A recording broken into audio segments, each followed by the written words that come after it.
So let's talk about the first time I was a game master. Now, during the last video, I discussed the first time I was a player. Now, after that shit stain of a game, I know that's a bit harsh, but I'm still salty. And you'll learn why eventually when I get into the other games I played in, especially under that Game Master. Now, after that game ended abruptly without any reason, rhyme or reason or explanation, I decided, you know what, I want to give this whole game mastering thing a go. And I did. I quickly read the rulebook. Actually, I didn't read it. I caught on to the rules really, really, really easily. I never sat down to read the whole book by itself. I just knew the rules because I learned by watching other people play. So I set off to make my own game. I invited people, including the game master that canceled his game, and the player that was with me when he canceled the game. I remember I started off with 6 players, and in hindsight, that was a big mistake, because honestly, my favorite number is 3. 4 is very comfortable as well, but usually I like to run very narrative-heavy games, where the players' backgrounds come into play a lot in the game, and in the story. So 3 is my favorite number. I can go down to 2. I played 2-player games. And I've even played single-player games, usually with one of my partners. And I'm thinking about running how to play solo games or how to run one-on-one games eventually. She told me it would be a really good topic to touch upon. Hey, let me know in the comment section below if you want to know about that. How to run one-on-one games. So yeah, going back to player number, 5 to me, it's a bit too much. I can run with 5, but that's pushing it, and I would need to have a really good reason to do it. 6 is a no-no. I've run with 6 before, and it's clunky as hell. And honestly, anything before that, if 6 is a no-no, anything after that, it's hell no. Even though, of course, I have gone against my own rules in the past. Obviously, in my first game that I started with 6, I ended up with 8. And the last session, I actually had 10 players. I don't know how the hell I did that. So yeah, I set out to look for players. I had the game master from the last session. I had a dude that would be the game master of a couple of games that would do the same thing of starting games and never ending them without any real reason behind it. And the guy that was playing the paladin in the other game that I was in. He played a barbarian in this one. I really forget what everybody else was playing at the time. Please keep in mind, this was 14 years ago at the point of recording this in 2020. So yeah, 14 years ago. So my memory is not gonna be the best when remembering all of this. Now, I do remember the premise of the game. I ran a homebrew adventure, and it was crap, but it was my first game, so I like to excuse myself that it was shit, because it was my first game. The premise was everybody, not everybody, but all the most powerful adventurers of the land were called upon to participate in a contest. They had to collect artifacts. Minor artifacts, mind you. Each one would do a minor thing, like change the color of your skin, sing when you hit someone with it, point north, even though it was not a compass. Silly things like that. I remember a kraken sword.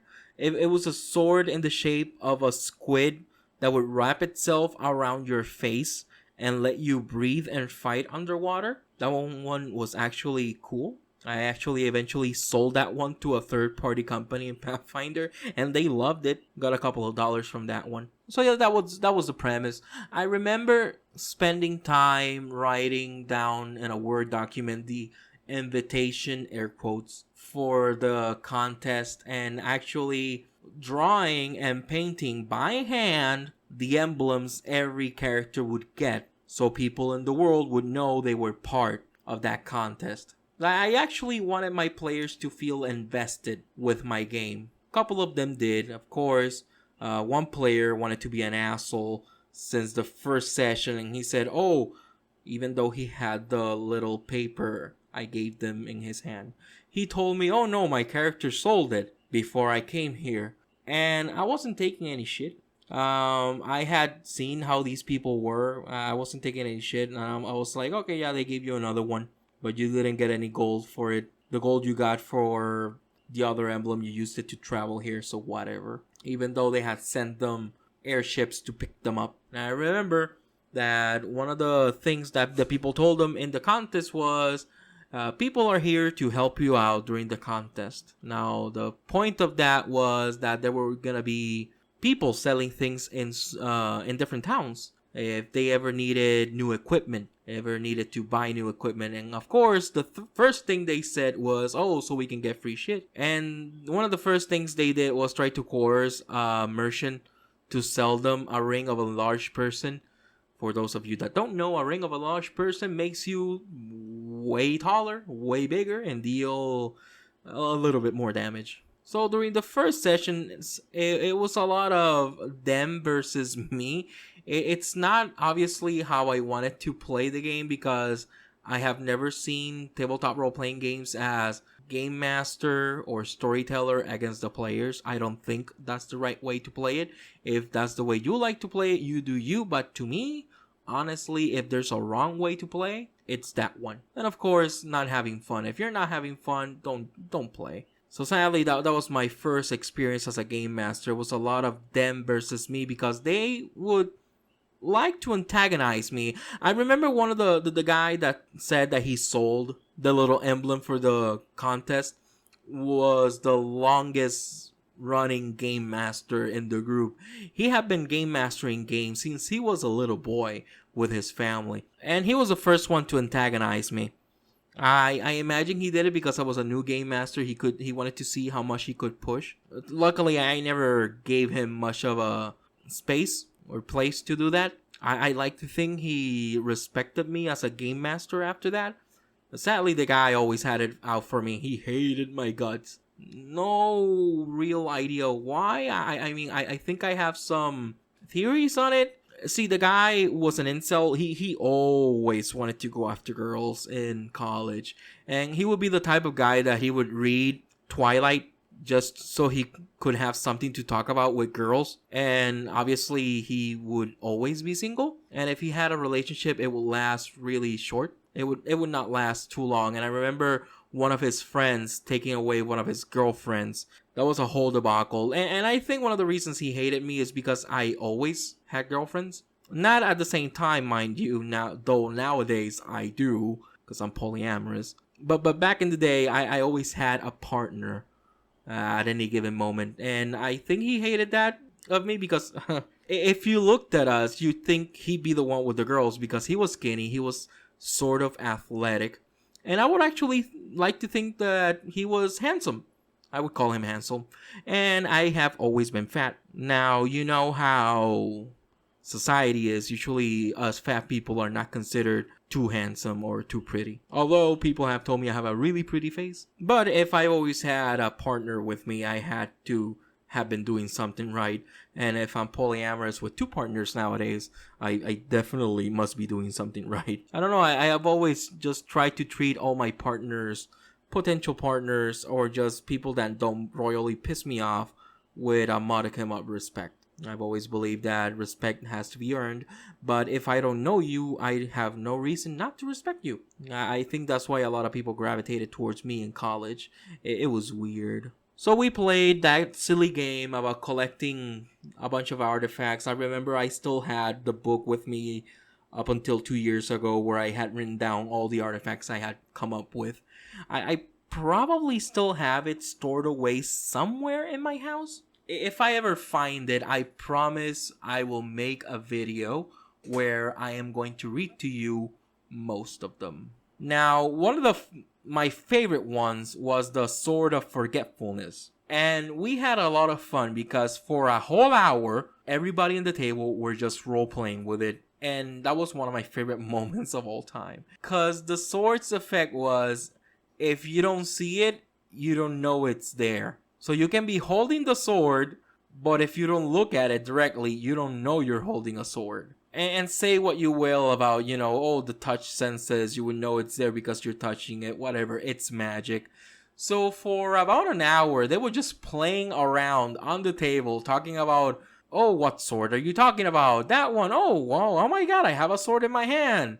Let me put it away. Wait, what was I doing? And they were having fun with that for like an hour, and I loved it. Silly little moments like that honestly make game mastering games totally worth it. So yeah, of course, the game was crap because I implemented a lot of memes that we would do in college. I would also do a lot of things where I would have cameos from video game characters that I like. Because, again, I was a 16-year-old boy back then, turning 17 at the time, and I really didn't know any better. And like I said, it was my first game, and I think everybody's first game, they get one of those cringy moments. And I'll admit, I suffer from one of the worst things a game master can do is railroading. Now, for those of you that don't know what railroading is, it's when a game master forces the players down a path. No matter what the players do, you force them down to follow a specific plot line. Now, nowadays, I've mastered the art of railroading where the players don't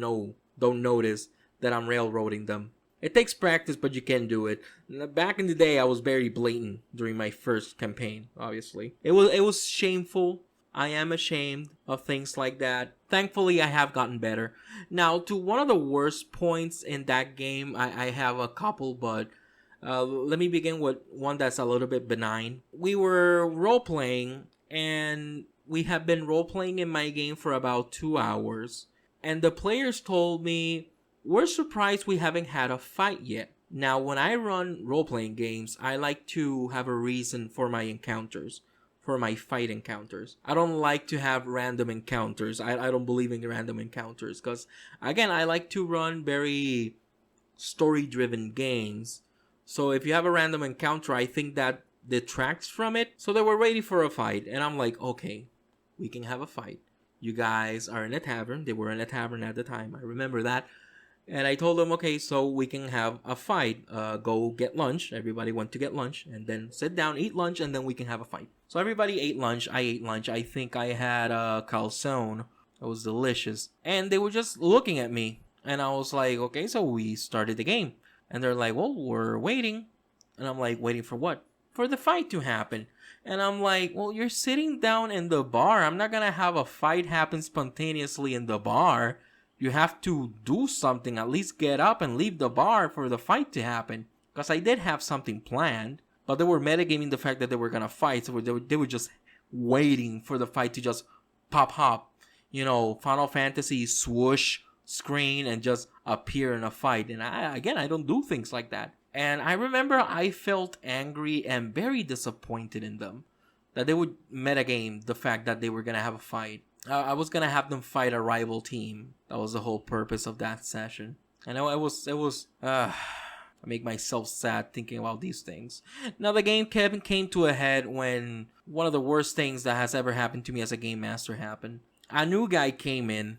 We took a break during summer vacation. And during that summer vacation, we had another game that I'm going to talk about on probably my next video. One of the worst experiences I've ever had as a player with 20 plus players in the same table. It was horrible. Now, I met a guy there. He was really cool. He's still a friend to this day of mine, even though we don't live anywhere near each other anymore. And I invited him to play in our college game because he started going to our same college. And during the first session, one of the players was in the middle of a fight with some monsters that I had for them. And the new guy said, okay, I have a wand of fireball. I can probably kill the enemies. However, I might hit that guy. And the guy said, this is the game master that always cancels games. I really need to find a nickname for all these people. He said, don't worry, famous last words, don't worry, I can make the save. But he said it. He said it, do it. Just roll the damage. Don't worry, I'll be fine. Even if I'm not, don't worry about it. Just do it. I'll make the save. And honestly, he could. He needed a 3, I think, or less to fail.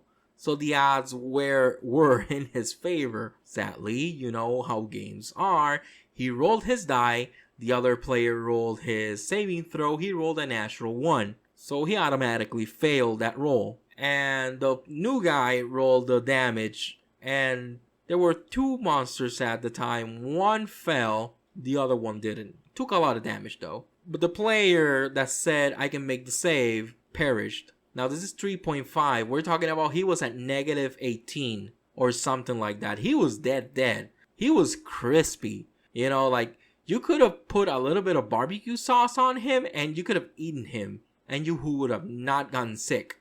That's how crispy he was. Now he said it is what it is, don't worry. He started making a new character. Cause he said it. He said I can make the save, don't worry. He didn't get out of the way. It is what it is. The dice fall where they may and all that. Now, during the fight, the new guy actually fell unconscious. He wasn't dead. He was at negative something. It wasn't negative 10, but it was a negative something. He fell unconscious. The fight ended. And one of the guys that was best friends with the guy that said, I can make the save, grabbed the new guy's character. He told me, oh, I pick him up. How is he? I roll medicine.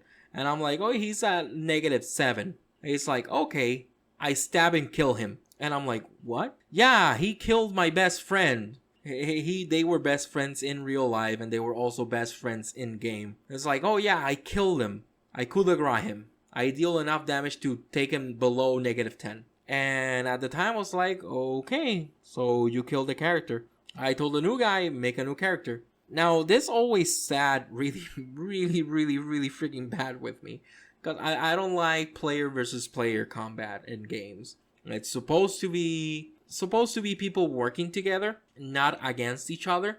And it's supposed to be everybody having fun together, most of it. That's what tabletop role-playing games should be, just people having fun together. Even if it is people that don't know each other, still putting aside whatever differences they may have, even the fact that they don't know each other, coming together and just playing and having fun. At least that's what my idealistic view of tabletop role-playing games is. And that's what they have been, and that's what they are still, even 14 years after I started role-playing. Luckily, that was the end of the session, and a day later, I told the players, okay, I don't really like where the game went to last session, and it is my first game, and the game is not that good anyway, so let's retcon the game. Let's restart the whole game. And that's actually what we did. I told everybody, you're not going to start at level 1. You're going to start the same level we were.